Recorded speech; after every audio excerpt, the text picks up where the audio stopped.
Ladies and gentlemen, we got ourselves a 2-for-1 deal here. Not just one CNN personality, but two. Chris Cuomo challenged the internet to name one time he's ever denied facts he didn't agree with. And of course, the internet went nuts, laying out all the times the dude has rejected reality. Well, Brian Stelter is getting roasted by Joe Rogan for not being a journalist. And this is just great. You love to see it, right? Now, Joe Rogan is not a political scientist. He is not a political personality in the sense that he's actively involved in forming policy and going on journalistic shows. He's a dude with a podcast, talks a lot about DMT if you've watched his show. And he's coming out slamming Brian Stelter, saying, "Hey, mother effer, you're supposed to be a journalist." That's right. Why? Because Brian Stelter is not a journalist. Well, maybe Joe's wrong. I don't think Brian Stelter is supposed to be a journalist, at least in the perspective of CNN's mind. They're looking for a bombastic personality who fits a certain narrative that they can use to make money. Now, I wonder how long Brian Stelter's show will remain on the air, considering it ain't doing all that well. But let's be real here. A lot of people don't seem to understand that even though Brian Stelter's ratings are in the gutter, and CNN across the board, their ratings are in the gutter, their ratings are still up from where they were before Donald Trump. Media was aflame. It was collapsing. So Brian Stelter's ratings may be way, way, way down. He's still doing all right for his show, at least compared to where he was a few years ago. And I'm sure the people who are, running the books at CNN know that.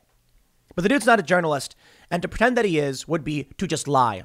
Now, by all means, the left is free to criticize me and call me a pundit or commentator, and there is some journalism I do. But yeah, overwhelmingly, I do commentary. I know that. However, I do think it's fair to say that I am a journalist and Brian Stelter is not. And I'll tell you why. I actually make phone calls and call for quotes and issue corrections. Brian Stelter he just lies. He just goes on his show and he just lies. He watches Fox News all day. That's his job. Now, perhaps in some parallel reality, there could be a position in which I would be doing something similar, maybe. The reason why that's not reality, this reality at least, is that I'm watching all of the media, including Fox News, and I'm critical of the media as a whole. Brian Stelter serves as this kind of doppelganger, bizarro media critic who actually stands in the front of all of the massive media conglomerates and attacks one individual channel for the most part. Well, here's a story from Mediaite. Rogan tears into Brian Stelter. "Hey, mother effer, you're supposed to be a journalist." They say, on Thursday's installment of the Rogan Experience, speaking with Kyle Kulinski, Rogan referenced an unspecified segment on CNN about the popularity of many YouTubers and podcasters, who in some cases receive more views than large cable networks such as CNN. I love this because last night on Timcast IRL, go check it out on YouTube, we had Michael Malice, and he mentioned that, on CNN, they did this segment where they were really mad that many podcasts are getting more views than they are and how concerned they were.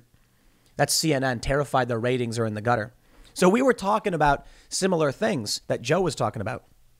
Quote, "This is because the market has spoken and your show's effing terrible," said Rogan, addressing the ratings battles. Brian Stelter's show keeps slipping and slipping and slipping in the ratings. Same with Don Lemon's. It's the same thing. Everybody knows they're not real. They're not real humans.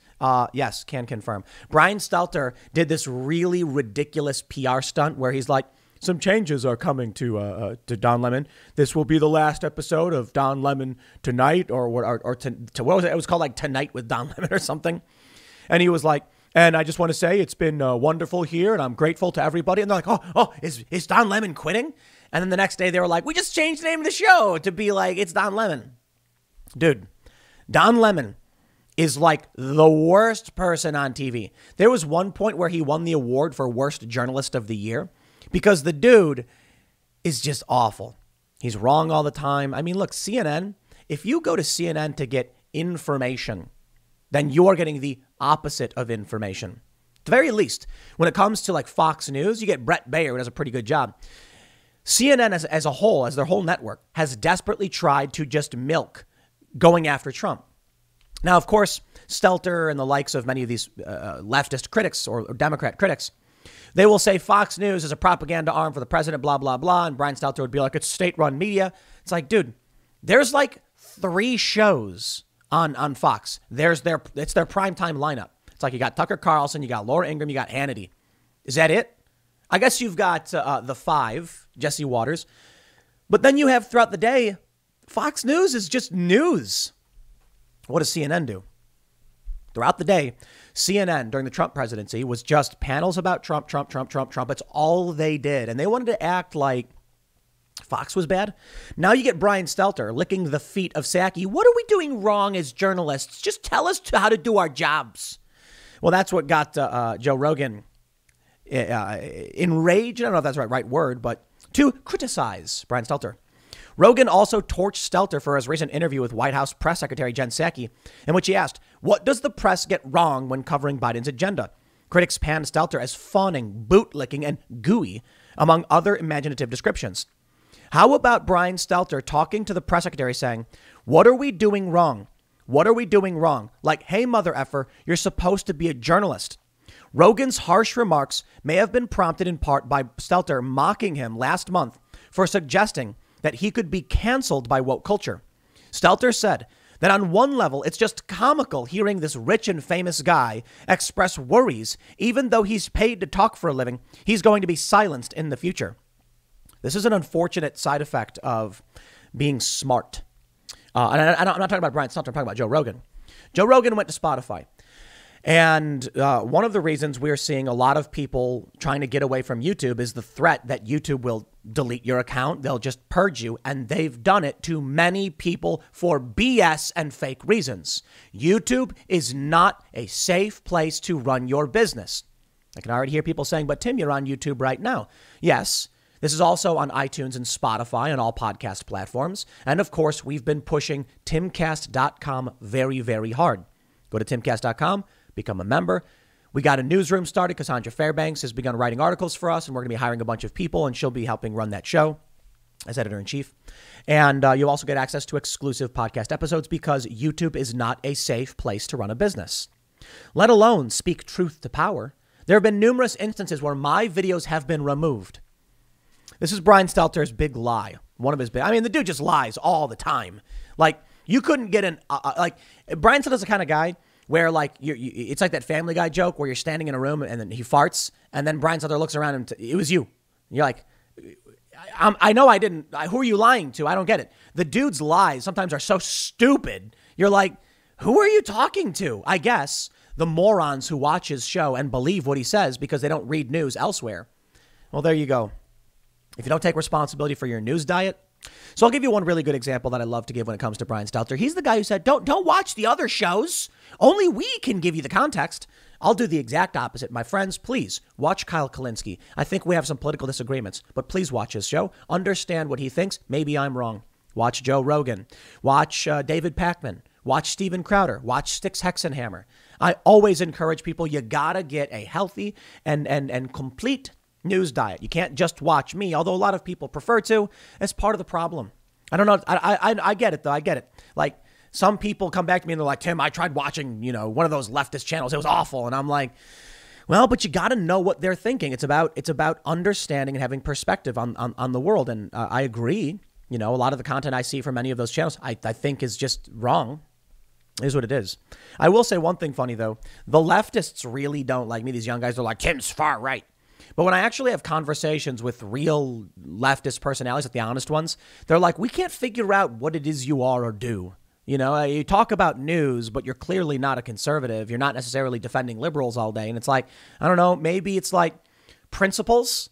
Maybe it's like journalism. The left is really mad because I rag on Democrats all the time. But shouldn't I? The Democrats are the political wing of leftist establishment culture. The Democrats are the party of the ultra wealthy. Republicans sit on their hands and do basically nothing. They're speed bumps for Democrats. So when the left controls all of the cultural institutions, when the left now controls the Senate, the Congress, and the presidency, what am I going to complain about Republicans for? Oh, I know, the lies. When they're like, Republicans are trying to suppress the vote. No, they're not. That's stupid. Some of them may be, for sure. But what's happening across the country, you have these voter bills. They're basically just reverting the emergency provisions. But of course, when the media lies to defend Democrats and neocons who have joined the Democrats, they'll then point the finger at me and say, see, he's supporting Republicans. I don't know. Maybe it's just true. Maybe you guys should sit down and take a look in the mirror and realize you believe fake, garbled trash. And because of that, you can't imagine that, other people may be telling the truth, that you might actually be in that bubble. Take a look at my blind spot rating from ground.news. I mostly interact with left-wing news. I read left-wing news all the time. They lie all the time. Years of Russia. This is what we get. Here we go. Quote, they're obviously being told a certain amount of what to do, said Rogan of Stelter and cable news generally. And I mean, maybe he'd be an interesting guy if he had his own effing podcast. If he could just rely on his own personality and be himself, I don't know. I can't imagine doing that gig. Any of those guys. That gig is a strange gig. That is true and correct, Sir Joe. And then we get this story, which I absolutely love. Check this out. Name one TikTok. CNN's Chris Cuomo asks Twitter to name times he's denied facts he doesn't like and gets mercilessly ripped apart on social media. I tweeted something. I'd like to just say, Chris Cuomo, you are evil. No, it's not a word I use lightly. You are a villain. When a reasonable human being reviews history from this era, they will say that Chris Cuomo guy was one of the darkest and most evil individuals. And we wonder why he did what he did. Well, perhaps it's the banality of evil. Perhaps it is the reckless desire of power that, drives Chris Cuomo to be such an evil villain. Maybe I'm giving him too much credit to say that he's an evil villain, but he certainly is the bad guy. And I'll tell you why. First, he outright pretended to be in quarantine. It was fake. It was reality TV. This was a man going on national news, pretending to do news, pretending to be in quarantine. He wasn't. We know he wasn't. He apparently admitted it on his own radio show. Witnesses saw him. He had left his house and he got into a fight with somebody. And then he talked about it on his own show. And then it's amazing. When CNN refused to acknowledge the whole thing, Chris Cuomo walks up out of his basement going, here it is. I'm finally out of quarantine. And I remember people mentioning, like, you can see his son in his son's face and his son just thinking, my dad is a scumbag.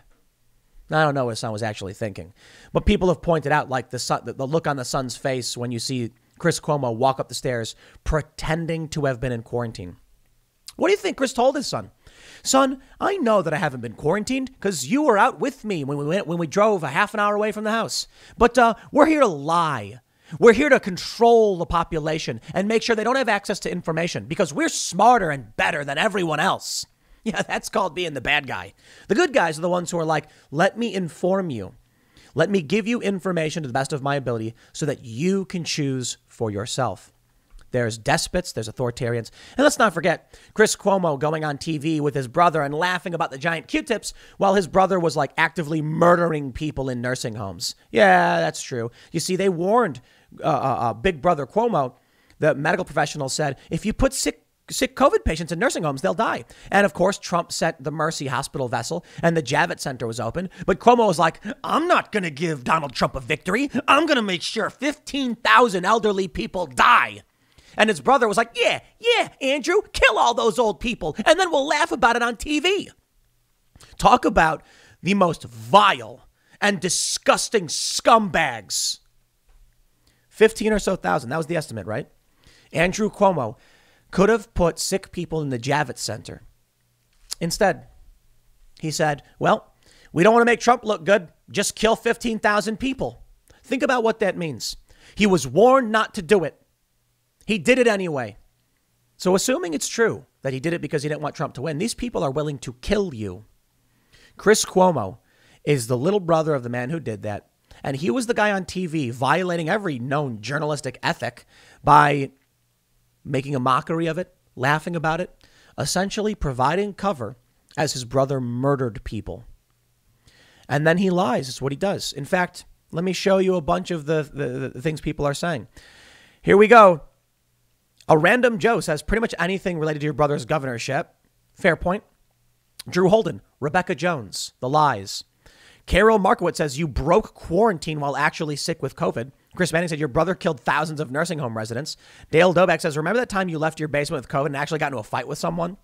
So there are a bunch of other ones like on Twitter. I don't know if they have them pulled up. Here we go.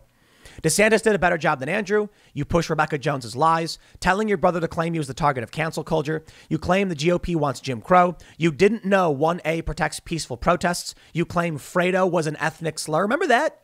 He got called Fredo. He was like, that's like the N-word for Italian people. Talk about a hot-headed scumbag. Someone said, Cuomo spending all day demanding people show proof, then ignores the dozens of people that show proof. Enjoy the ratio. How about any of the 400 stories related to Hunter Biden, says Tom Elliott. I don't think this tweet is going so well. Chris Cuomo is just absolutely one of the worst of the worst. But is it surprising to any of you? Not surprising to me. Chris Cuomo is not here to help the regular working class Joe. Chris Cuomo is not here to help regular Americans survive a pandemic and make it through their day. He's here to cause maximum harm. There's a journalistic ethic called minimize harm, or it's like one of the journalistic ethics is to minimize harm. It means, I'll give you an example. If I'm going to report on a story, let's say there's a woman and she lives, she's an old lady and she's posting things on Facebook. And it turns out the posts she was interacting with were like made by Russians. So to minimize harm and get the story out, what we would do is we would go for an interview with the old woman. We wouldn't show the old woman. We wouldn't show her home. We would just say, we recently spoke with a woman in, I can't remember if it was Minnesota or whatever, who had been posting things on Facebook that are alleged to have been from the Russians. Her response was that it was not true. You could blur her house. You could show only the audio. The point is, you don't need to reveal the identity of some random little old woman to tell the story. In fact, you could just blur everything and change the audio or just relay what she said. Instead, CNN literally went to the home of this woman and showed everything. She's just a little old lady. That's maximizing harm. It's one of the anti-journalistic ethics that we see from people like Cuomo. They want to maximize harm, meaning they want to make sure people suffer the most through what they do. So, for example, when Antifa is smashing windows and setting fire to buildings, and Black Lives Matter along with them, Cuomo said that they're just the good guys. They're fighting hate. He lied. Why? He's trying to maximize the amount of damage. If people knew what was actually going on with the riots, they might actually demand change. But believe it or not, there are a lot of people. I know some of these people. And I say, hey, the riots all last year. And they go, what riots? The Black Lives Matter riots, the George Floyd riots. What are you talking about? Those are protests. No. I know there were protests. I'm talking about when they went and burned down all those. It caused $2 billion in damage. What are you talking about? That never happened. That's the goal of people like Cuomo, to maximize harm. They want to make sure that information is obfuscated, that individuals can't choose for themselves, and defend those who would seek to destroy their neighborhoods and burn down their buildings. CNN are the people that want to make sure that they'll publish your face, your place of work, your age, your phone number, whatever. There was one guy who posted a meme. It was of Nancy Pelosi, where it was like slowed down. It was just some regular guy who worked in a warehouse. And CNN published his name and information. I think it was CNN. I could be wrong. That's maximizing harm. The goal of maximizing harm is to make sure that people know their place, that you shut them down and say, we will destroy you if you dare defy us. That's Cuomo. He's a villain. I find it fascinating that you actually have people who are watching corporate oligarchic press and then saying that random guy in his basement on YouTube, he's the bad guy. Okay, maybe there's some bad people sitting in their basements on YouTube. But if I'm going to be biased, I'm going to say, look, I think the massive multinational billion-dollar corporations, probably not the good guys in any story, and regular people speaking out and expressing themselves more likely to be doing it based on principle. But this is amazing. This is what happens. It's stunning to me that you actually have people that think they're fighting the good fight by standing with Goliath and not David. Like, you are standing with the authoritarian powers. You're not standing with the little guy. You are not la resistance. You are you are the SS. Like, you're the secret police. You're the Gestapo. The people who watch CNN are like standing, walking in lockstep with the authoritarian crackpots who would seek to destroy their lives. It's amazing, though.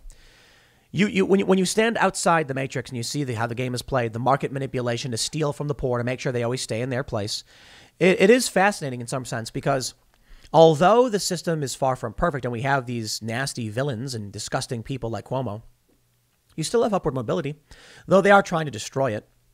Now they're saying millennials don't own homes. Great. Now Joe Biden wants to implement a new tax, which will be a tax on the middle class, especially in the next few years. And they're telling people it's not. No, it's a wealth tax. Don't worry, it's a death tax. It's all lies. They're just trying to make sure poor people can't move up. They want to create a permanent nobility class in this country. And they're doing it. And it's thanks to people like Brian Stelter and Chris Cuomo, because they think, and they're probably right, they're going to be the wealthy nobles of that new era. They get paid well. They get whatever they want. They don't care about you. They would prefer that you suffer. These are nasty people, man. Nasty, nasty people. I'll leave it there. Next segment's coming up at 1 p.m. on this channel. Thanks for hanging out, and I will see you all then.